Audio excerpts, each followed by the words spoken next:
When you go to post something on social media and you feel afraid, who comes to mind? Who are you thinking of? Think about that person right now, that girl from school, your mum, your sister, that colleague who you know chats shit about you, whoever it is.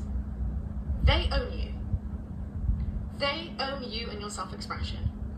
They own you because you shrink yourself based on your idea of what they might say about you.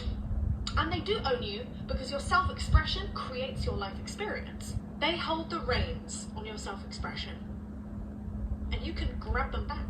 And you can post that shit anyway. You can wear that outfit, you can take that trip, you can romanticize your life and not give a shit if anyone thinks that you're living in fucking la la land in your head. Do the things that make you happy and your life belongs to you. Do the things that make you happy and your life belongs to you. Don't give a shit about what they think. And I want to really motivate you by reminding you that they own you. They own you. That girl from school that you don't even see anymore. It's been like 20 years since you saw her, 6 years since you saw her. She owns you. She's not even in your life, but she lives in here amongst a council of judgmental dickheads that live in your head. Ignore them. View them as a council, a physical council, and just ignore them. Literally, ignore them. Your life is the fruit of your focus. Don't focus on them. Focus on you. Focus on joy. Post on Instagram today or tomorrow to free yourself. Take up all the fucking space. Share that shit. I love you. When you go to post... This was a reel by Florian Skibin. You can find her like that on Instagram. And let me tell you something. Sometimes we have some invisible strings holding us back. And when that happens, we tend to contain ourselves and we just stop expressing who we are. That isn't something we need to be proud about. That isn't something we need to feel safe entirely, because at the end, it is stopping us from being ourselves. Our own ghosts in our heads are judging ourselves in a way that isn't kind to you, to me, to everybody else, and would never be. The journey of self-discovery, improved self-awareness.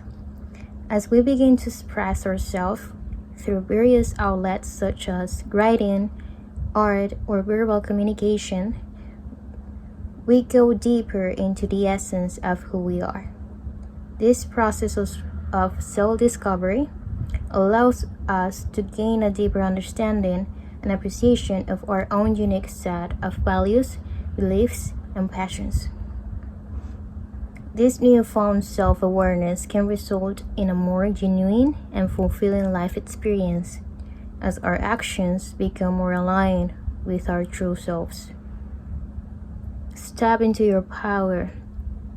Giving ourselves the freedom to express our thoughts, feelings, and emotions is incredibly liberating. This newfound freedom can lead to a sense of empowerment as we confidently share our unique perspective and experiences with the world around us. Owning our truth and embracing our individuality not only empowers us, but also inspires others to do the same. Reconnect with your confidence. As we continue to practice self-expression, we naturally begin to develop increased confidence in our own abilities and ideas. When we share our authentic selves with the world, we learn to trust our own instincts and become more resilient in the face of criticism and setbacks. This boost in confidence and actually can reach various aspects of our lives, from our personal relationships to our professional endeavors. Healing mind and soul. Self-expression has been linked to numerous mental health benefits, such as reduced stress, decreased anxiety, and improved emotional regulation. By openly expressing our thoughts and emotions, we allow ourselves to process and release any lingering negative energy. Through self-expression, we can actively work through personal conflicts and better understand our emotional state, ultimately leading to improved mental health and overall well-being. build stronger connections. Sharing our unique experiences and perspectives through self-expression creates a sense of relatability that fosters deep connection with others. Engaging in open, honest communication allows us to build trust and vulnerability in our relationships, making for more meaningful and authentic connections with friends, family, and coworkers. Sometimes you don't need to give a damn of what other people say. That's like a great summary.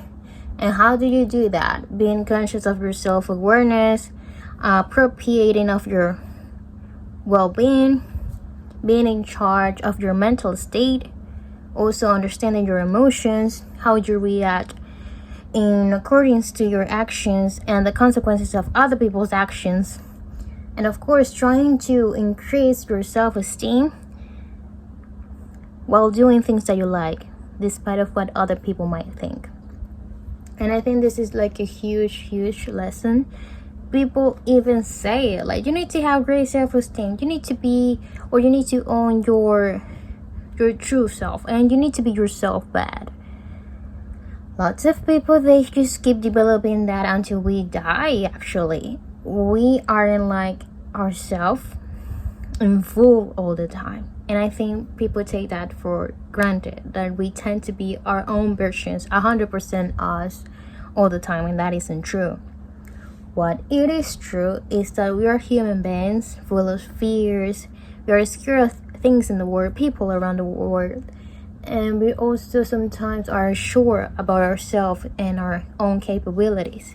How do we overcome that? It's like fostering secure environments in order for us to be able to express who we are. Sometimes it's difficult in the environment that you're at the moment. And on the previous video, we were talking about the environment. And I think it was a short that I meant that the environment doesn't define us in full. And that is true. Sometimes the things that happen around us are difficult to overcome. But we can start creating like safe spaces even in our own reality, physical spaces, or in our heads, in order to survive and to actually deal with day-to-day problems. You can express yourself through different actions that leads to creativity. So you can go online. You don't have to go and post on Instagram, as she mentioned at first, but you can do things in order to empower yourself. So the power of self-expression allows us to live more authentic, fulfilling lives by fostering self-awareness, confidence, empowerment, and creativity. It serves as a catalyst for improved mental health and fosters deeper connections with others. The catalyst. I like that word. We tend to use different things, and people think that a catalyst can be only a thing. No, it could be actions. It could be places, it could be people. So we have these people that could set pretty good things on us, or they can turn on pretty bad things on us. Is it still do some kind of function as a catalyst. And I want to be sure to mention it because you can use this to turn on something pretty good on yourself as well, and to be aware of the things that tend to trigger yourself. So be aware about that. So you can also develop your own systems to turn on those things that tend to get out the best of yourself. That's also possible. It is possible for the negative side and the positive side, but I don't like to put like negative and positive like that. But I think it is in order for you to understand my point. By embracing self-expression, we grant ourselves the opportunity to fully experience the richness of our own existence. That will be it, in order for us to be aware of who we are in full, or in a in the fullest picture possible. Intend to encourage others to do the same. So embrace your authentic self and harness the power of self-expression to elevate your well-being and create a life that is just yours. This was created by Hazel Miller with some of my commentary. And Hazel, you can find her on Bini Kalina. That's a website. So I hope you like this clip. Are you currently practicing self-awareness, and are you currently letting others to stop you from being who you are and to start new things? Let me know. See you another time. Bye bye.